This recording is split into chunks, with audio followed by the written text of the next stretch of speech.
Palabras de alegría y esperanza.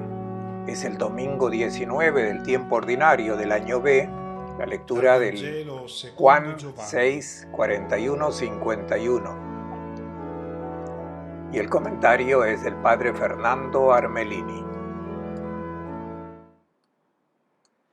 Un buen domingo para todos.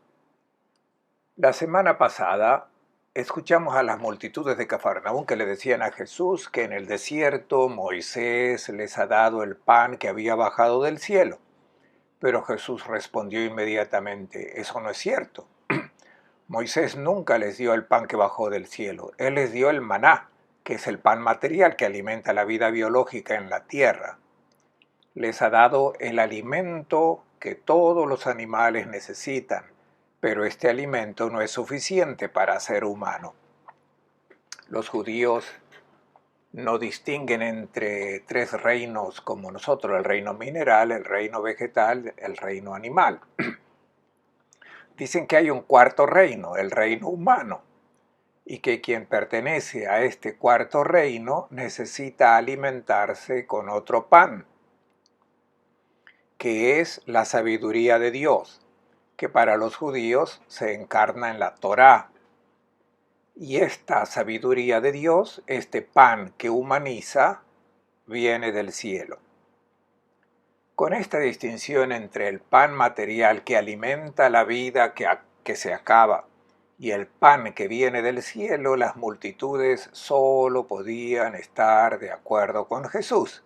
Pero él añadió otra declaración que es absolutamente inaceptable para los judíos. Jesús dijo: yo soy este pan que bajó del cielo.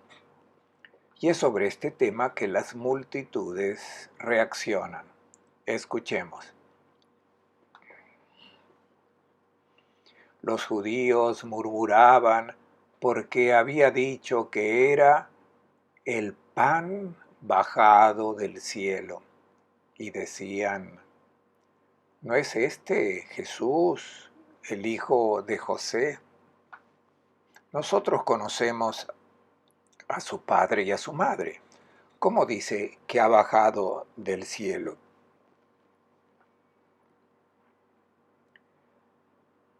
Frente a lo que Jesús dijo, las multitudes comienzan a murmurar contra Jesús.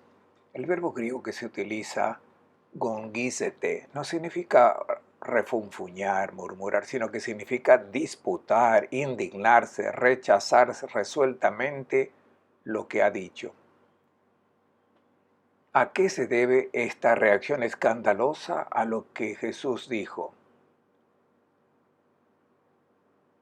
Lo primero, el pío israelita ya está convencido de que tiene el pan del cielo, la Torá, la sabiduría de Dios. Esta Torá es el pan que alimenta al ser humano, al que realmente te convierte en humano. Por ejemplo, te dice: no mates, son los animales los que matan. Si perteneces al reino humano no debes matar. Y esto te humaniza la forma de manejar la sexualidad, pues el hombre no es como los animales que viven su sexualidad para la conservación de la especie.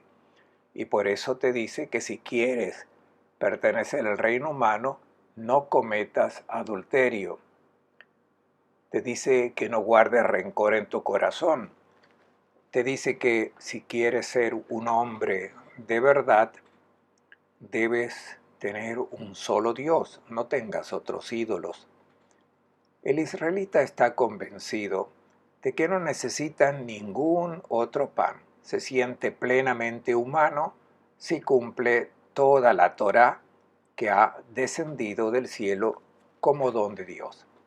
Israel estaba y está orgulloso de este don que le hace sentirse privilegiado entre todos los pueblos de la tierra. De hecho, en el capítulo 4 del Deuteronomio dice: los demás pueblos, al oír hablar de esta ley perfecta, dirán: este es el único pueblo sabio que existe en el mundo. Quiero hacer resaltar este amor de Israel por la Torá, ya que es bueno tenerlo presente. Cada año, al final de la fiesta de las tiendas, los israelitas celebran la fiesta de la Simchat Torah, es decir, la alegría de la Torah. Bailan y abrazan el rollo de la Torah en las sinagogas como el esposo abraza a la esposa. Es el signo de la gratitud de Israel por este regalo recibido de Dios. Los rollos de la Torah deben ser escritos por los rabinos. Tardan 1 año y medio en escribir toda la Torah. Y si por casualidad de las 304.805 letras de las que se compone la Torah, si incluso una sola no es correcta, el rollo era inutilizable. El rollo de la Torá se guardaba en el lugar más sagrado de la sinagoga, el arca sagrada, el Aaron Kodesh, y frente a él está el velo sobre el que suele bordar la menorá, que es el símbolo de la luz que sale de Aaron Kodesh. Durante la lectura, los que han estado en Israel lo habrán notado. Se marca el texto de la lectura de la Torah no con un dedo porque el texto es sagrado, sino con un pequeño puntero. Por último, cuando un rollo ya no se puede utilizar, no se lo puede tirar, ni siquiera un trozo del rollo, sino que hay que guardarlo y luego enterrarlo en un cementerio. Así termina este paréntesis, pero es bueno tener en cuenta el amor de Israel por la Torá. En este contexto, Jesús hace una afirmación sin precedentes para los judíos, diciendo que Él es la encarnación de la sabiduría de Dios. Y ellos le dicen, pero ¿quién te crees que eres? ¿Cómo puedes pretender de ser la encarnación del humano? Esta es la razón por la que reaccionaron de forma dura y decidida. Y ahora la segunda razón de su rechazo. Eres hijo de un carpintero y es imposible que la sabiduría de Dios se encarne en un carpintero y que por tanto ya no hay más que leer la Torah, solo hay que verte a ti que eres la encarnación de la Torah. No, esto es demasiado. Tratemos de aclararlo bien. Sabemos que los judíos, los musulmanes y cristianos se refieren a un texto sagrado. La Torá para los judíos, el Corán para los musulmanes. De hecho, en el libro del Corán, 54 veces se llaman a los judíos, a los musulmanes y los cristianos el pueblo del libro. Pero hay una diferencia sustancial que debemos tener en cuenta para entender lo que Jesús está diciendo. Los hebreos, judíos y musulmanes tienen la sabiduría de Dios que guía sus vidas plasmadas en la Torá y en el Corán, que han bajado del cielo. Para los cristianos la sabiduría de Dios no está encarnada en un libro, sino que se hizo carne en Nazaret, en el vientre de María. Es cierto que es a través de un libro que nosotros vemos, conocemos, escuchamos, tocamos a Jesús a través del Evangelio, pero el libro es solo un instrumento para encontrar en Jesús, que es la sabiduría bajada del cielo. Y es de este pan que el hombre tiene necesidad. Y hasta que no haya encontrado este pan, hasta que no haya encontrado a Jesús de Nazaret, nunca estará satisfecho, no será plenamente humano. ¿Cuál es el mensaje para nosotros hoy? ¿Quiénes son estos judíos que contestan a Jesús en Cafarnaún? ¿Por qué el evangelista Juan habla de los judíos cuando estamos en Galilea. Allí son todos galileos. En el Evangelio de Juan, el término judío representa a todo aquel que se siente ya saciado con la comida que tiene y no quiere más. Ya es suficiente. El cristiano respeta todos los humanismos y aprecia lo bello y humanizante que contiene la Torá. Ciertamente indica la dirección correcta para vivir como humanos, pero no es la meta final, no indica la perfección de lo humano. No llega a decirnos que para ser hombres necesitamos perdonar incondicionalmente, 70 veces 7. No dice que necesitamos llegar a amar, a hacer el bien, incluso a dar la vida por el enemigo, por quien te ha hecho mal. La sabiduría del cielo encarnada en Jesús de Nazaret llega hasta aquí y por eso afirmamos que más allá es imposible llegar. Y si no llegas allí, todavía no eres una persona. Los judíos de los que habla el Evangelio de hoy no son los de Cafarnaún, esos están muertos. Son todos los que hoy creen que ya están satisfechos con la sabiduría que tienen. Esto le puede pasar a los que siguen otros humanismos, el humanismo judío, el budista, el hindú, el musulmán.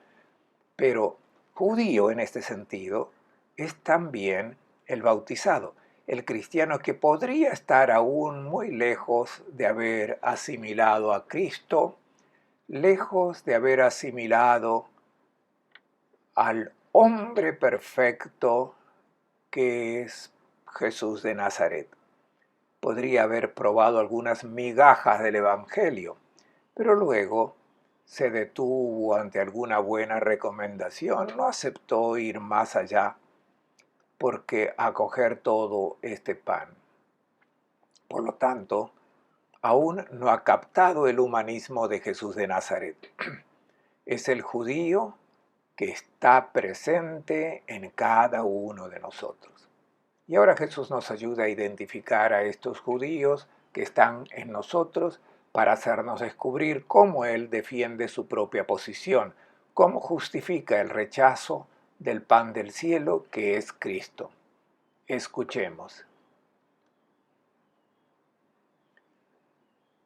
Jesús les dijo: no murmuren entre ustedes. Nadie puede venir a mí si no lo atrae el Padre que me envió, y yo lo resucitaré en el último día. Los profetas han escrito que todos serán discípulos de Dios. Quien escucha al Padre y aprende, vendrá a mí. No es que alguien haya visto al Padre, sino el que está junto al Padre. Ese ha visto al Padre. Les aseguro que quien cree tiene vida eterna. Antes los judíos murmuraban contra Jesús. Ahora murmuran entre sí y con otros. Han escuchado una afirmación chocante y en lugar de enfrentarse a Jesús para que les aclare, empiezan a murmurar entre ellos, es decir, a disputar lo que ha dicho, pero lo hacen entre ellos. Esto es lo que ocurre hoy.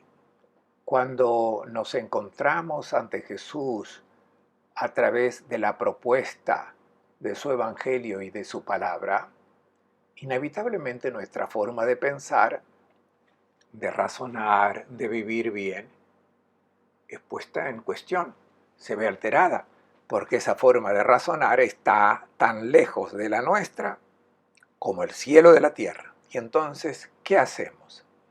No todos están dispuestos a aceptar esta palabra y hacer un cambio.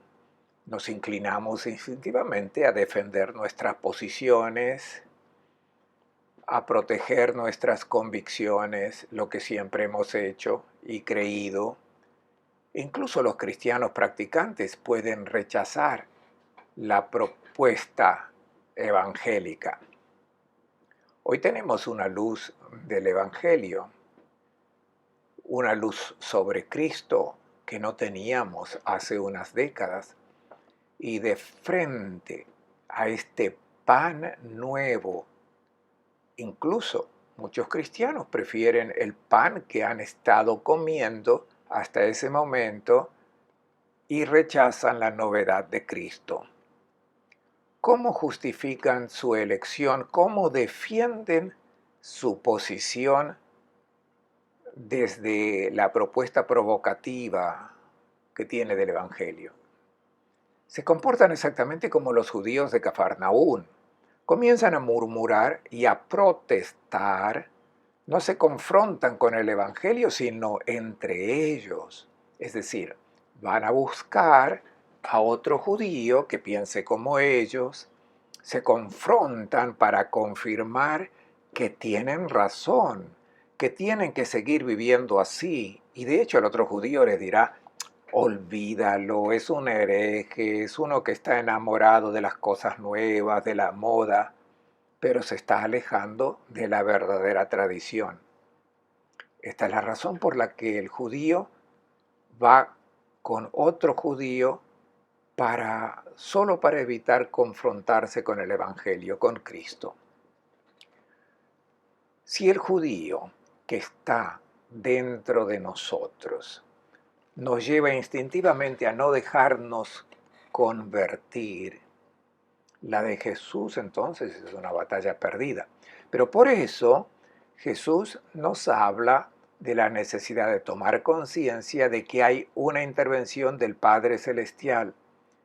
Es el Padre quien atrae hacia Él. La manta que es Jesús, su Evangelio, es el pan de vida que te humaniza. No es una conquista nuestra, es un regalo gratuito de Dios que nos atrae a Cristo. Y dice que todos seremos atraídos por Dios. ¿Qué significa? Tenemos en nuestro ADN la atracción instintiva hacia el Padre del cielo porque somos sus hijos e hijas. Y esta atracción nos lleva instintivamente a vibrar en sintonía con la palabra de Jesús de Nazaret, con su persona. Hay una voz interior que nos dice que lo que nos dice es humanizante y verdadero ser como Él, para ser realmente personas. Es una voz interior que nos dice que cuando escuchamos en el Evangelio que nos dice: no te aferres a los bienes de este mundo, no compitas por acumular, dalo todo por amor. Esa es una voz interior que nos dice que Él tiene razón. Ser hombre significa poner nuestros bienes a disposición de nuestros hermanos. Ante un mal recibido, oyes una voz dentro de ti que te dice que no te vengues. Pon la otra mejilla. Una voz interior te dice que tienes razón. Ser hombre significa poner la otra mejilla. No te vengues. Jesús dice que quien acoge a Cristo como el pan del cielo tiene vida eterna.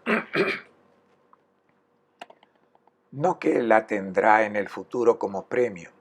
Cuando uno se adhiere a Cristo y a su propuesta de vida, se pone en sintonía con su propia vida.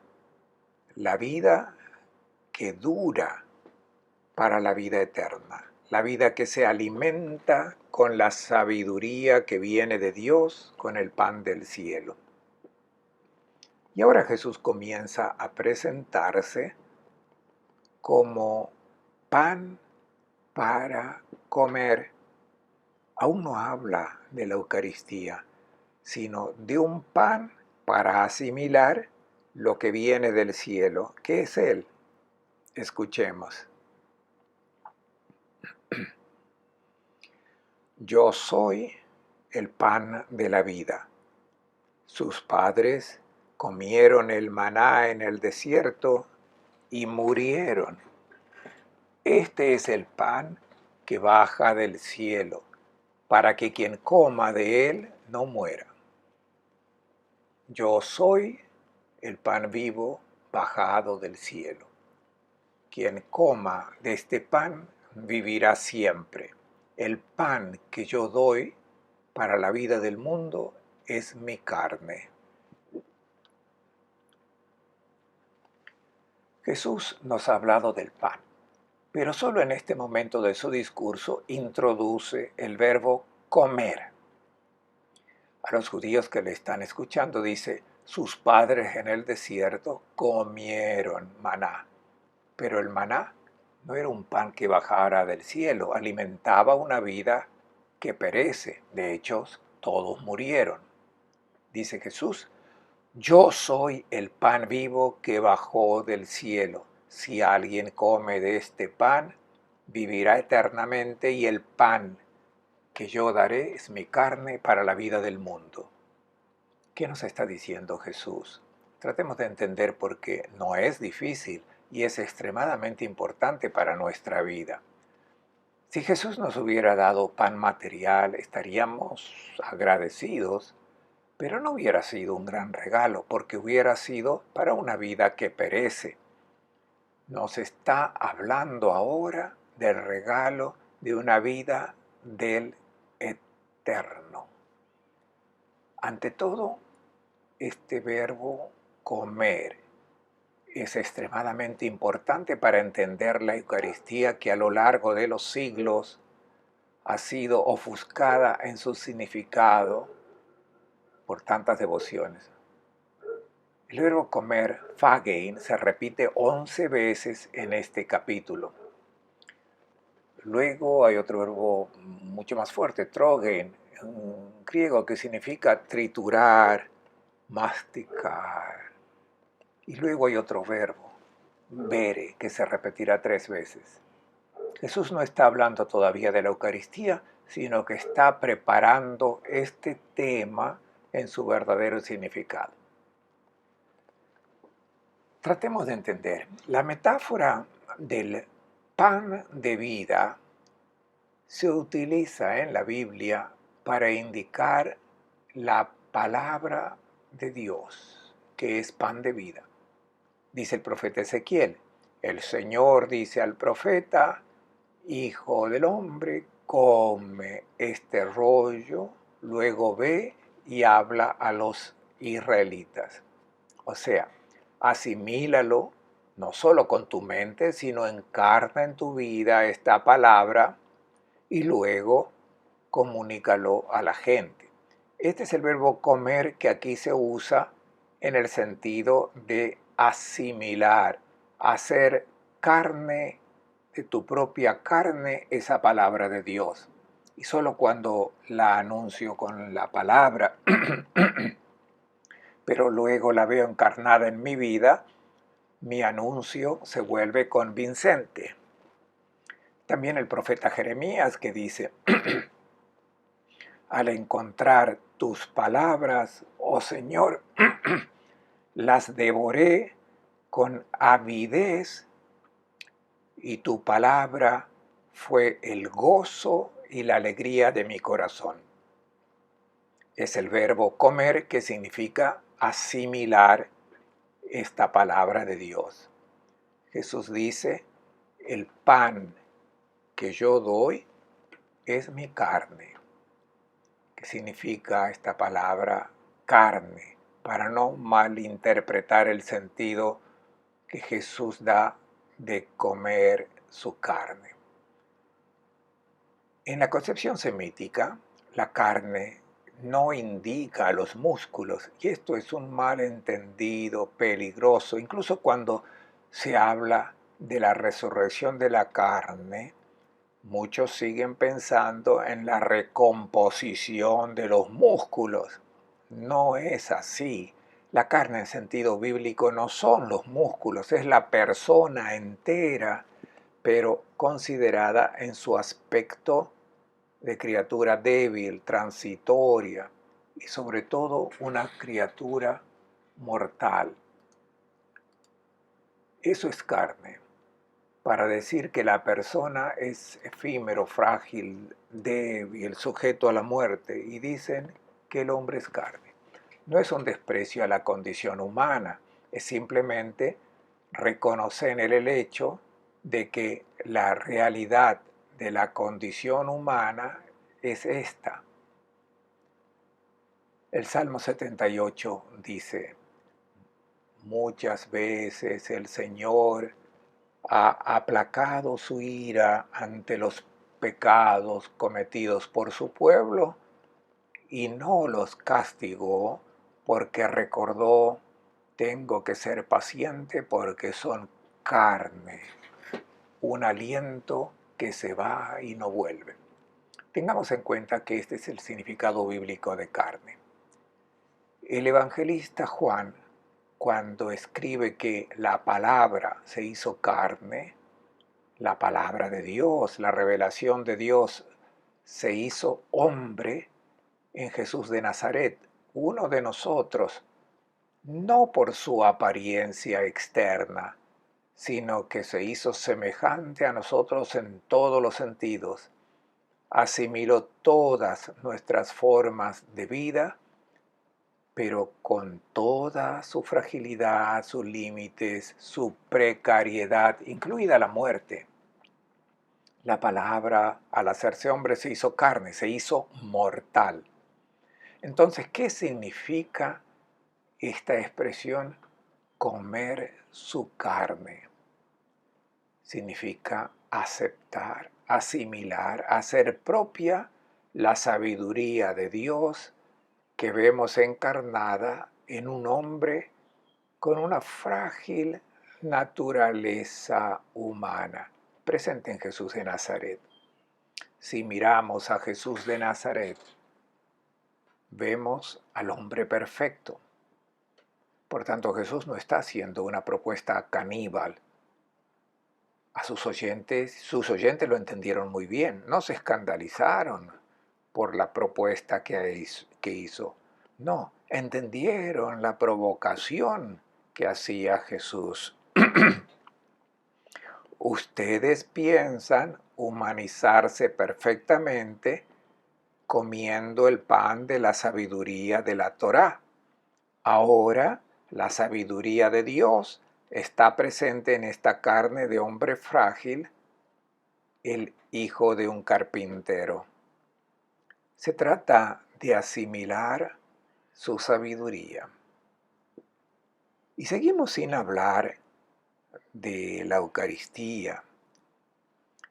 Jesús siempre se refiere a asimilar su persona que se presenta en el mensaje del Evangelio. Solo está introduciendo el tema que a partir del próximo domingo se verá explícito. Asimilarlo también a Él, que se convierte en pan eucarístico. Les deseo a todos un buen domingo y una buena semana.